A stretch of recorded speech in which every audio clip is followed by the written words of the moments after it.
So this problem is a problem that I experienced. The boiler that I have is a wood gasification boiler. And so when it's burning right, it burns clear and there's no smell from it. In fact, the guy that gives me firewood gave me some cherry firewood at one point. So just cut off pieces that were kiln dried cherry. And he said, this is going to smell great when you burn it. I said, no, it's not. Because it burns so completely, there's no smell.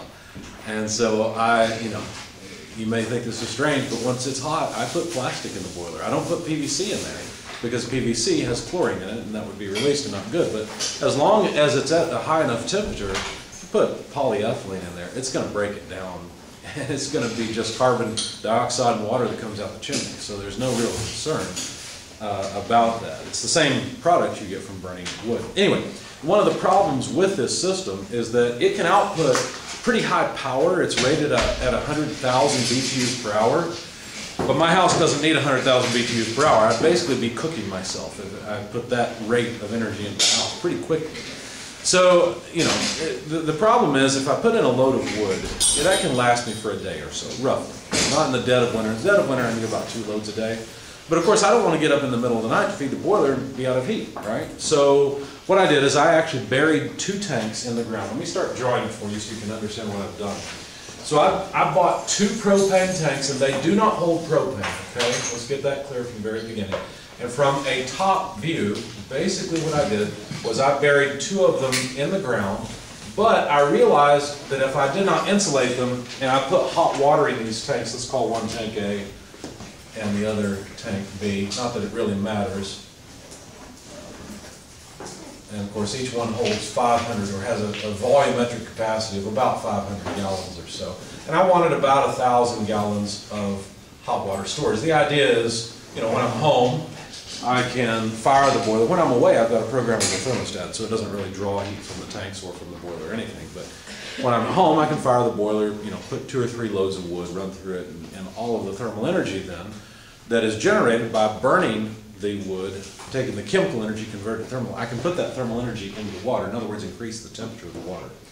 And so I realized since the water temperature can get up to probably a maximum of about 200 degrees Fahrenheit, I realized that if I put dirt around these tanks, they would just lose heat like crazy because they've got, steel wall that's probably a little less than 1/4 inch thick, something like that. I didn't cut one, but that's about what I saw in the various specifications I looked at. So what I did is I insulated each tank, and the way I did that was kind of interesting. I don't know if you've ever dealt with ratchet straps. Okay, but I took ratchet straps and I took 4x8 sheets of foam insulation, 3/4 of an inch thick, and I wrapped it around the main body of the tank. Not just once, but I wrapped multiple sheets. So I think I ended up with, in fact, I've got it here somewhere. I think it was 5 layers. We'll get to that in just a little bit. Yeah, 5 layers, 3/4 of an inch each, which is R4, so times 5, that's about R20 or so. So I used ratchet straps to put 1 layer on, and then I bought a ratcheting mechanism for pallets. Have you ever seen the metal straps that are used to hold pallets together? I bought one of those, used the clamps, and I could crimp it, and then that was my permanent hold on each layer, and then put layer after layer on. I couldn't really do that with the ends because they are hemispherical in shape. So basically I took thick pieces of foam and used great stuff and cut pieces the best I could and insulated the ends. So it's all about the same, and that's about R20. So let's make some notes here. The thickness of the insulation that I used was 5 times 3/4 of an inch. So that comes out to 3.75 inches, or in other words, 0.3125 feet. Point is, it's R20, and if you look up, well, let's see, we'll make a note. So 5 layers, 3/4 inch each. By the way, propane tanks weigh quite a bit, even with no propane in them. I used a backhoe to lower them into position. Anyway, if you look at the insulation properties, because we're going to need the thermal conductivity of the insulation, it's simply T over R, the thickness divided by the resistance, and so that's, if we just take 1 sheet as an example, that is 3/4 of an inch thick, and a little conversion factor, there's a foot per 12 inches, that way we get rid of the inches. And then the denominator, R4, means 4 hours, feet squared, degree Fahrenheit per BTU. And so what you get from this is the thermal conductivity of the insulation at about 0.0156 BTUs per hour per foot per degree Fahrenheit. So that's how I came up with the thermal conductivity. Now the dirt that is around all of this, I guess we'll put dirt in green for lack of a better color. The dirt all around this has its own thermal conductivity. And I used a thermal conductivity of the dirt equal to, let's see, 0.96 BTUs per hour per foot per degree Fahrenheit. Now what this tells you is that it's a good thing I put insulation on, because look, the insulation is an order of a magnitude less thermally conductive than the dirt, right? So I've got a 10 times insulator there. So that's a good thing. Let's go ahead and make another view. Let me squeeze another view in here. So this would be a side view.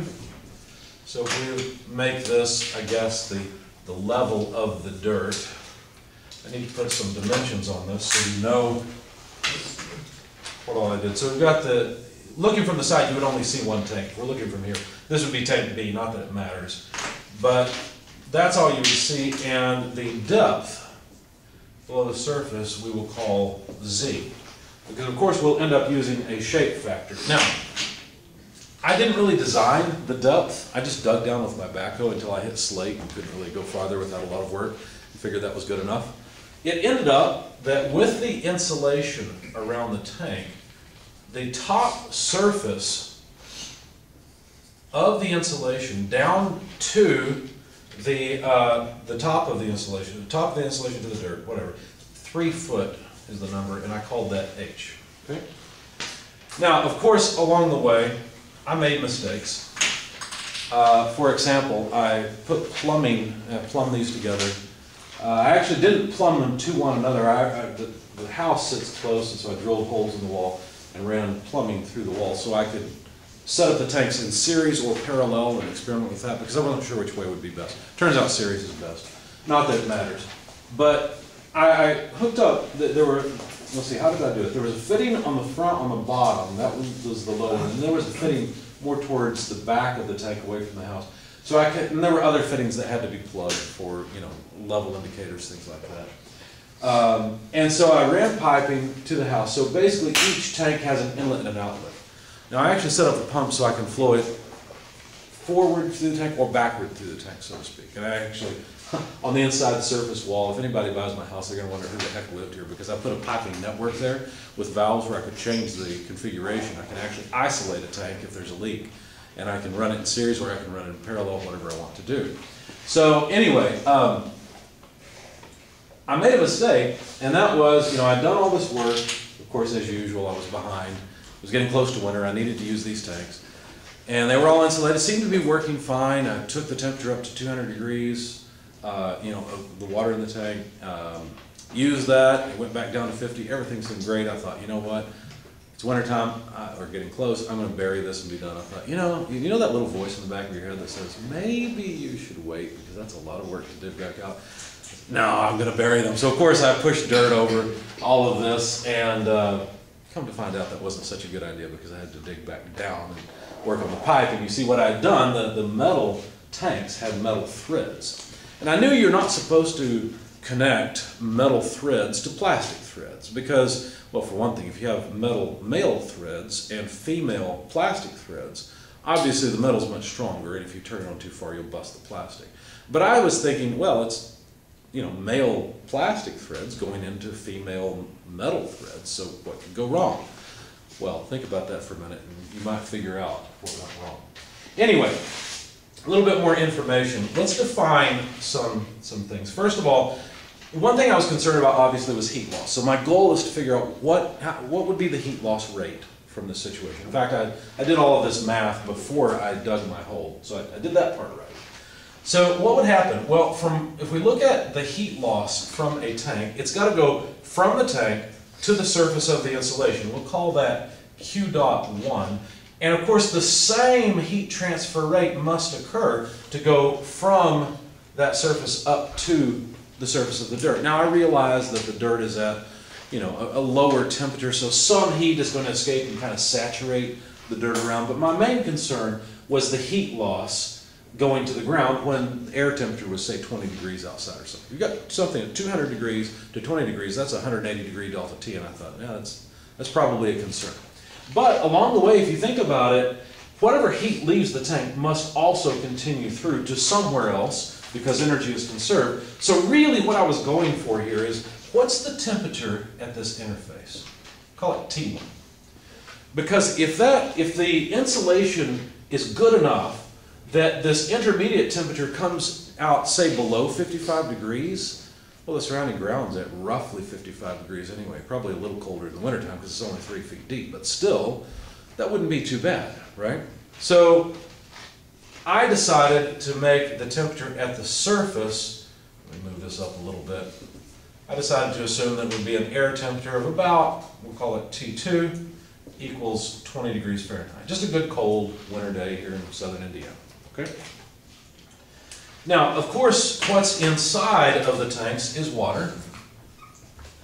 And I'm assuming the water temperature is, worst case scenario, about 200 degrees Fahrenheit. My boiler really doesn't go up beyond that. It actually has a controller, so it doesn't go above 195. But I wanted a worst case scenario. So there we have it. All right, what else? There is some information we need for the sake of shape factors. For example, the center spacing on the tanks. By design, I did select this. We'll call it W. I made it 150% of the diameter of the tanks. Now, this is capital D. And where did I draw a capital D? Kind of messed myself up here. Tell you what, let me erase some of this. You see where it comes from. So, for example, let me just put the thermal conductivity of the dirt, the final number over here. I guess I'll have to switch to green because red is not working. 0.0156 BTUs per hour foot degree Fahrenheit. I don't need that R20 information. Yeah, that's probably good enough. I guess we don't need that either.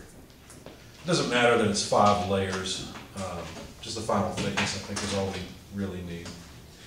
Okay, so now I can hopefully put another view off to the side, because what I wanted to do was to draw an end-on view. I don't know if you want to look at it from this side or this side. It really doesn't matter. The tanks simply sit side by side. Of course, the spacing between them is as you see here. And I called the inside diameter of the tank little d, and with the insulation around the tank, that's not showing up. I'm sorry, but I've got to change to, I guess, green for insulation. Sorry about that, the red's not working. So with the insulation, that outside diameter I called capital D, okay? And they're the same for both, but it's easier to just put the information over here. So capital D, that came out to about 3.77 feet. And if you subtract twice the insulation thickness, you'll find that little d is 3.1433 feet or so.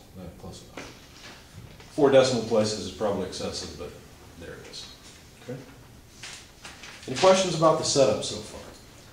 So what are we going to do? Well, I'm going to assume that the water is at 200 degrees Fahrenheit and that it's uniform around the tank. Now, that's not really the best assumption. It turns out actually there's stratification in the water where the warmer water rises to the top, the cooler water falls to the bottom. But again, it's a worst case scenario. So assuming that the inside surface of this steel tank is at 200 degrees is where I will begin. I also neglected the heat transfer resistance of the steel wall because being relatively thin, being made of steel, I thought it's not going to be too difficult for heat to cross that boundary. There's not a lot of resistance here. Most of the resistance occurs in the insulation and then in the dirt. And so what I'll end up doing is using a shape factor to assume that I've got an isothermal surface temperature of the tank, in other words, the same temperature everywhere, and then calculate the rate of heat transfer through the insulation and then a shape factor to get through the dirt. Does that make sense?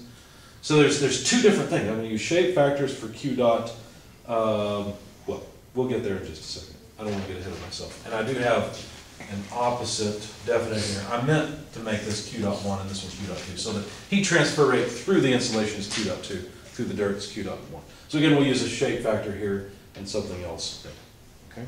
Now, other relevant information on the tanks is the length of the cylindrical section, and that I called L1 and is 6.83 feet or so.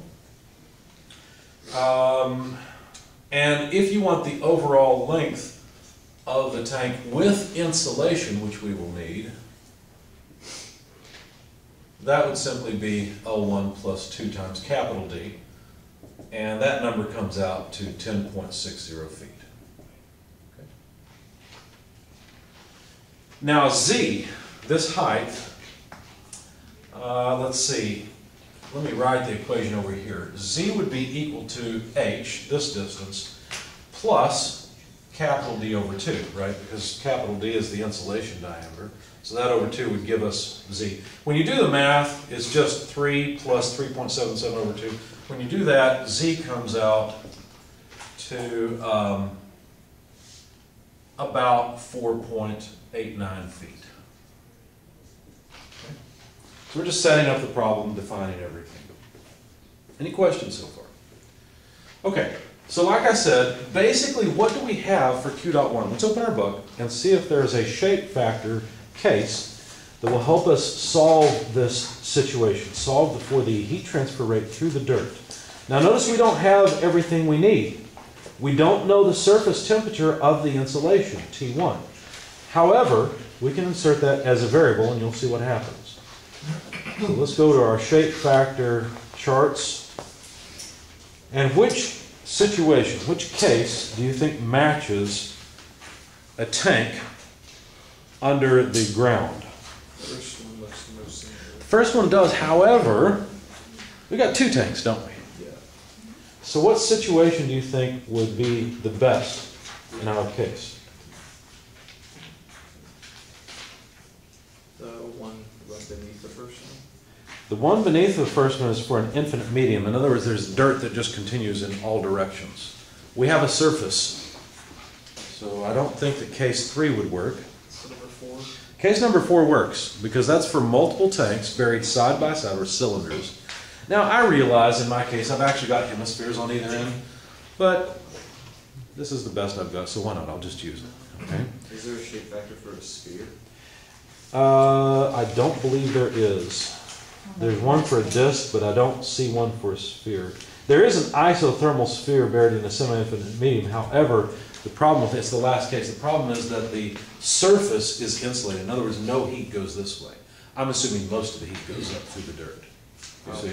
So they're just assuming the dirt continues forever and only generally goes this way, not up through that surface. What's 15? 15? Yeah, you're right. That would work. That's an isothermal sphere. I could have used that, I suppose, for the ends, Yeah. but I figured, I'm going to measure it. So I didn't feel like doing that. I did end up using a spherical model for the ends when I'm dealing with the heat transfer through the insulation on the end caps. But you're right. We could have incorporated that as well. My only concern is notice that case 4, they define the length of the cylinders. So they're probably taking into account all of the heat transfer radially from the cylinder, but also from the ends. So I'm afraid if I put 2, think of a sphere, break it in half and put it on either end of the cylinders, I think I'm going to be double counting some of the heat transfer out the ends, you see? So that's another reason for not combining case 4 and case 15. All right, so essentially we can write down an equation for the heat transfer rate through the dirt, Q dot 1. And that would be, and that's why I said approximately, because of course, it's not a perfect situation. And of course, let's not forget Q dot 1, that this is going to be for one tank. So per tank. Yeah, so this is per cylinder. They made a note of that. So it's the shape factor times the thermal conductivity of what? Well, it's whatever the heat's flowing through. I'm talking about heat flowing through dirt. So it's the thermal conductivity of the dirt, not the insulation, right? I'm using a shape factor from the surface of the insulation to the dirt. So case of D, the thermal conductivity of the dirt, times the temperature difference between the surface temperature of the insulation and the dirt temperature, T2. Okay? Now, of course, we have the shape factor there, and it involves a hyperbolic sign. And so if we plug in all the stuff we have, the shape factor looks like this. It's 2 pi L divided by the natural logarithm of 2 times W, where W is exactly as I've defined it here, the width between the cylinders, over pi times capital D. And I use capital D, of course, the diameter with the insulation, because this computation is for only going through the dirt, not through the insulation. Okay. So capital D times the hyperbolic sign of 2 pi Z, the burial depth, divided by W. And then we need the thermal conductivity of the dirt. I guess we can throw that in. So this is all the shape factor. So we can throw the thermal conductivity of the dirt and the temperature difference here on top. Notice that the one thing we do not know is the surface temperature of the insulation. That is an unknown, along with the heat transfer rate. So far we have one equation, 2 unknowns. Okay? When you plug in the numbers, what do you get? Well, 2 pi, the length is 10.6 feet. Again, I'm taking the entire length, assuming that it's all essentially a cylinder, even though I realize there are hemispheres on either end. And then the thermal conductivity of the dirt, 0.96 BTU per hour per foot per degree Fahrenheit. And I just realized I may have made a mistake, because I think I forgot to include, but we'll see. I think I need to multiply my heat transfer rate by 2. But anyway, we'll get to that point. So 0.96 BTU per hour per foot per degree Fahrenheit times T1 less T2, 20 degrees Fahrenheit. And of course, a few things go away. For example, what we're left with is BTUs per hour, because feet and degrees Fahrenheit go away. In the denominator, we have natural logarithm of 2 times W, and W is 1.5, 150% of D. That comes out to 5.66 feet. I think I wrote that down somewhere on the board. Pi D, 3.77 feet. Of course, the feet go away. That takes care of this bit. And then we need the hyperbolic sign of 2 pi Z, which is 4.89 feet, divided by W, which is 5.66 feet. So, of course, arguments like this need to be dimensionless, and fortunately they are. The feet cancel. So for practice, I don't want you to calculate all of this, but for practice, calculate just the hyperbolic sign of this number and see what you get.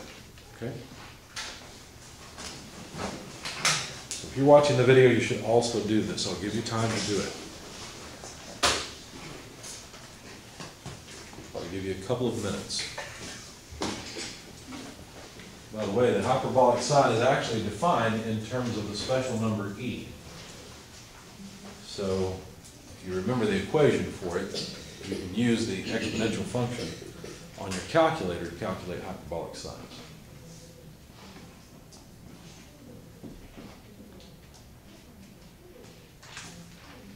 Not sure if I have a number. I don't think I have a number for this, so we'll just have to hope that you guys get it right. See what different numbers we come up with. I got 113.89. 113.89. Yeah, that's what I got. Okay, a couple of people verify that. Yep. Anything different? No, that's right. Okay, all right. So that's probably the correct number, and that would just be for the hyperbolic sign of this argument. When I plug all of this into my calculator, notice that pretty much everything is a constant except T1 minus 20 degrees. When I plugged all of that in, I came out with, well, actually, I left the thermal conductivity separate. So I came up with a shape factor of 14.2 feet times the thermal conductivity of the dirt, 0.96 BTU per hour per foot per degree Fahrenheit, and then the temperature difference, T1 less 20 degrees Fahrenheit. And again, we'll have BTUs per hour, which is exactly what we expect, a heat flow rate, right? Now, I've taken up a lot of board space, so what I'm going to do is just copy down our final result up here. 14.2 times 0.96 times T1 less 20. And the overall units for this whole thing are BTUs per hour. Okay? I need the space so that we can also work on Q dot 2.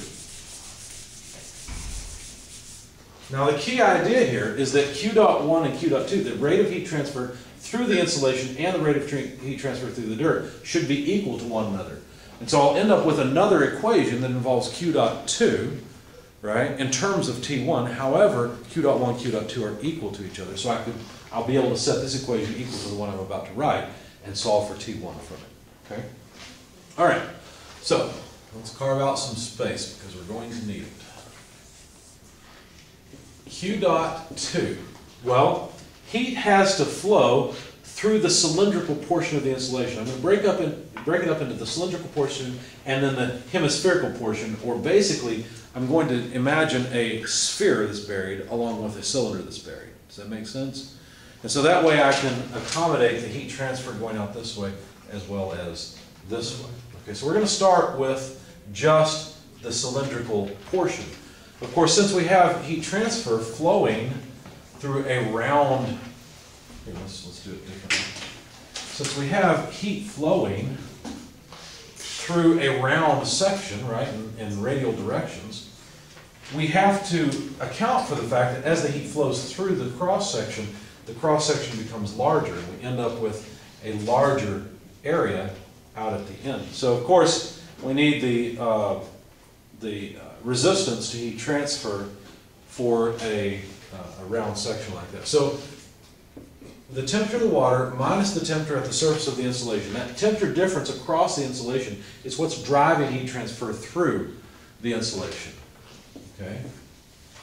And for the cylindrical portion, the resistance to heat transfer is the natural logarithm of d over d. Notice what I've done here. I've taken the ratio of the outside diameter to the inside diameter divided by 2 pi L1 Ki, where Ki is the insulation thermal conductivity. Now, where did I get this from? Well, go back in your book. Let me find the page for you. Go back to page, here it is, 408. It's the resistance of a cylinder, equation 8-41. And you'll see where this equation comes from.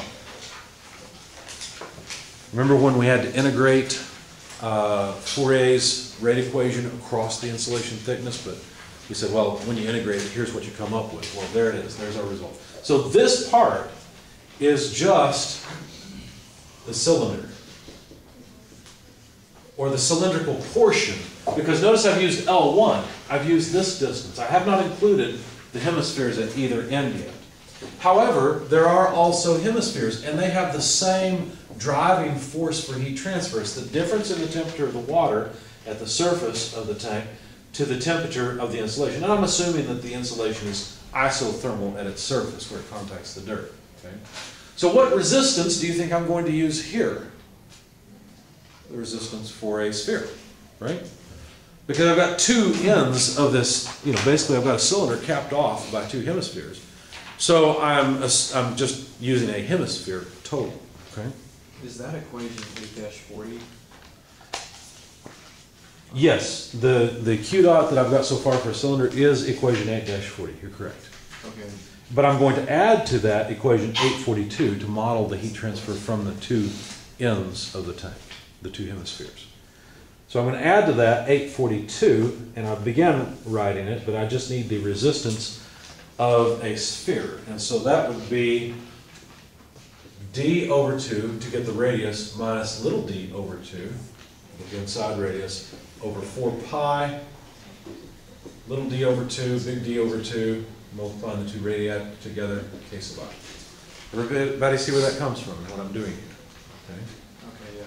So I'm not double counting any loss. I'm not accounting for any loss out the end of the cylinder itself, because this just accounts for loss out the body, radially, of the cylinder. Okay, I'm taking care of the ends with really it's two hemispheres, so it's one sphere. Okay? Any questions so far? We're doing okay. All right, so now we have to plug in a bunch of numbers. Now there's a lot to plug in. Let's just make some notes. Let's find the various numbers and check them off. Temperature of the water. What's the temperature of the water? You tell me.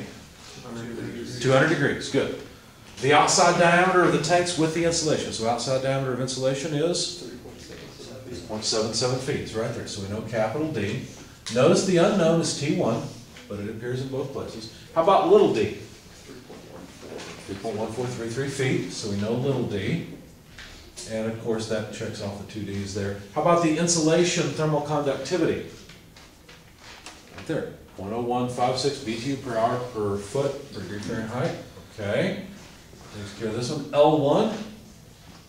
What's right there? 6.83 feet. It's the length of the cylindrical portion of the tank. Okay. So we have all of that. It's quite a mess to plug it in. And I thought I had simplified it down a bit, but I didn't. So I guess I've got to go ahead and plug it in. So Q dot 2 is 200 minus T1 divided by natural logarithm 3.77 over 3.14 or so. That's not pi. That's just how the number ended up. Okay, over 2 pi times 6.83, 0.0156. Another thing we should do is check the units as we go to make sure this makes sense. Same driving force for heat transfer for the spherical ends, 3.77 less 3.14 both over 2 because we need radii, and then 4 pi, 3.14 over 2, 3.77 over 2, and then 0.0156. And sorry if that's off the line on the video, but let's look at the units. So we know from the beginning here, and it's the same for both, we know from the beginning that we'll have degrees Fahrenheit in the numerator. Of course, in the numerator of the denominator, we'll have feet, because both D's have units of feet, and that will be over, let's see, we'll have feet squared, and then the units of thermal conductivity, which are BTU per hour per foot per degree Fahrenheit. So BTU per hour per foot per degree Fahrenheit. Okay, it's a mess, but there we go. So if we invert and multiply in the denominator, what that means is that the hours, feet, and degrees Fahrenheit will move up to the numerator of the denominator. And then you see that we have feet squared, that goes away. And you see that the degrees Fahrenheit go away, and all we have to do is finally invert what's in the denominator. We've got BTUs per hour. So this first term here, or second term, excuse me, certainly has units of BTUs per hour, which is a good thing. Hopefully this one does too. Let's find out. So let's start again. So for this one, we've got degrees Fahrenheit in the numerator divided by natural logarithm returns something that is dimensionless, so 1 over, and in the denominator we have length in feet and thermal conductivity multiplied by, oh, but I got to be careful because Ki is in the denominator of the denominator, so I've got to put it down here, and that would be BTUs per hour per foot per degree Fahrenheit. And fortunately, life is good. We invert and multiply the degrees Fahrenheit, go away, we have BTUs per hour. Does that make sense to everybody? So everything's okay. Everything's BTUs per hour. And I looked at this and I thought, well, I don't really feel like solving for T1, so I used Excel and GoalSeek to do this. So why don't we, let's see. Well, to do what? Well, the key is that Q dot 1 equals Q dot 2. So set these two equal to one another, solve for T1, and then we'll know what the surface temperature is of the insulation. I'll tell you what, for the sake of the video, I'll just go ahead and tell you what I found. And then we'll turn off the camera and go through GoalSeek. That way I don't have to flip the camera over. And you've seen GoalSeek before, but it's such a useful tool, I want you to see it at least once more. Anybody want to guess what surface temperature I came up with?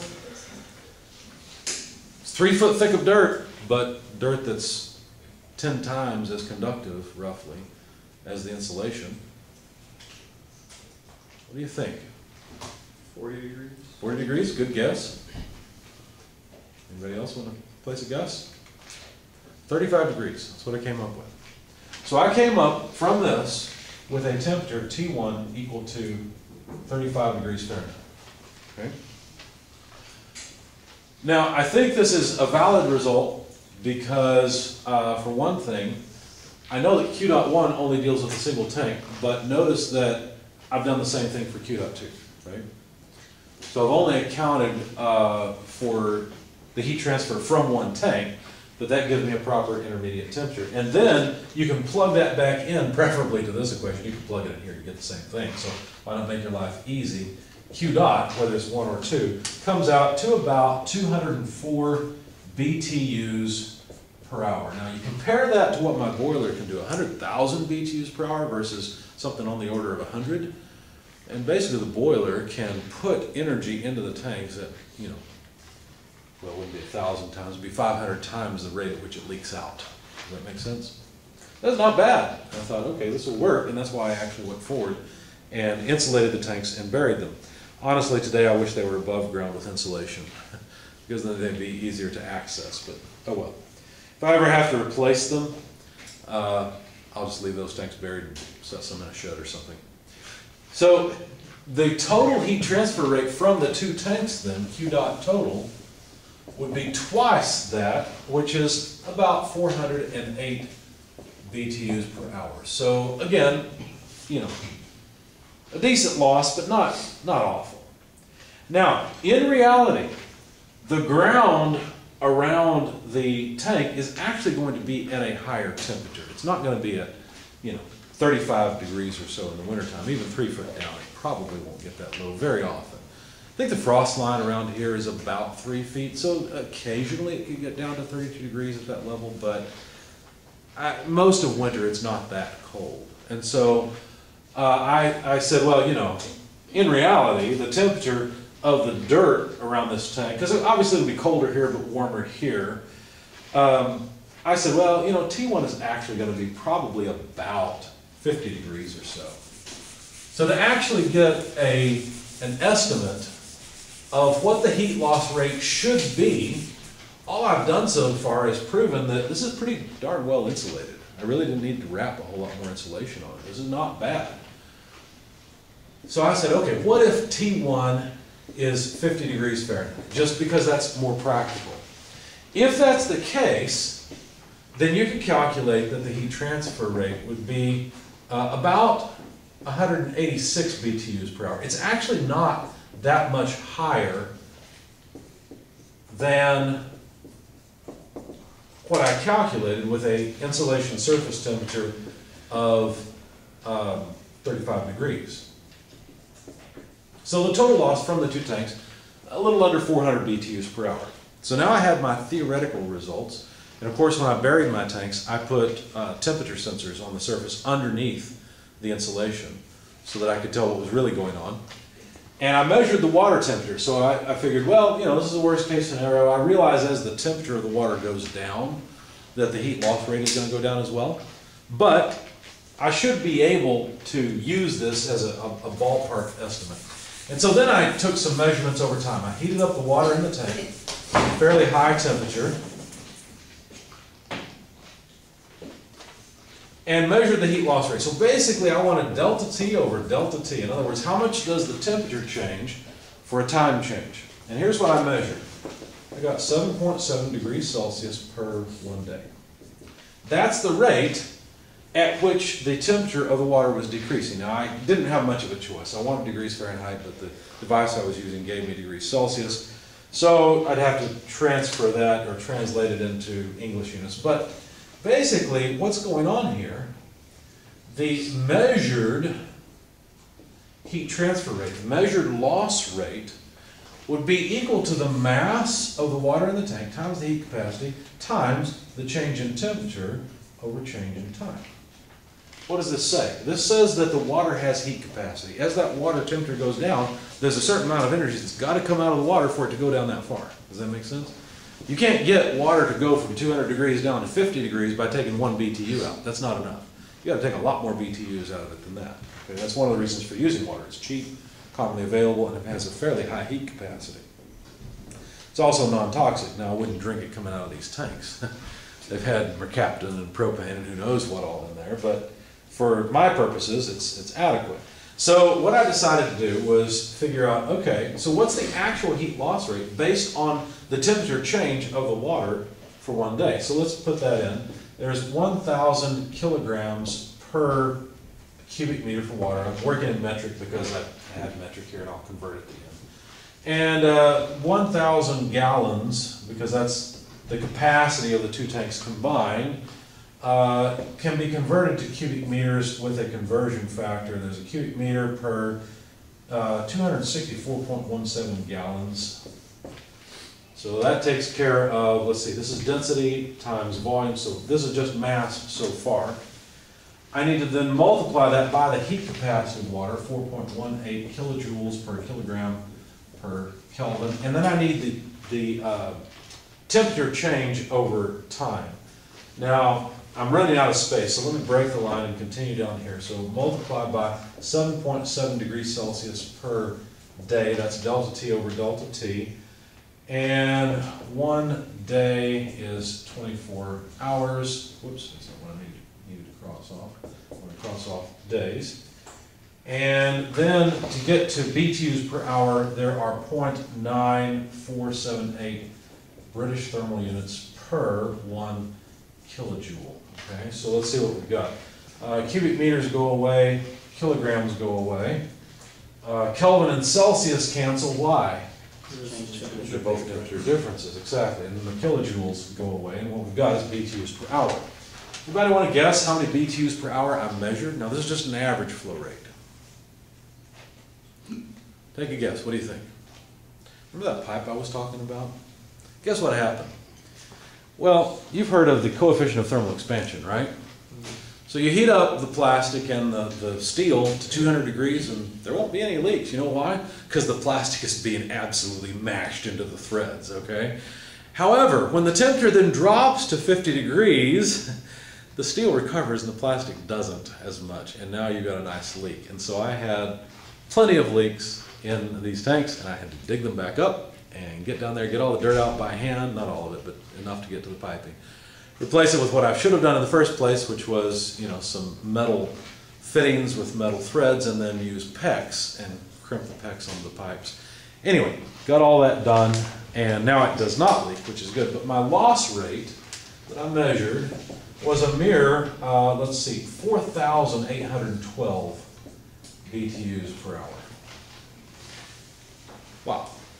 Quite a bit. I expected about 400, I got about 4,000. It was 10 times the loss that I had expected. Anybody want to guess what happened?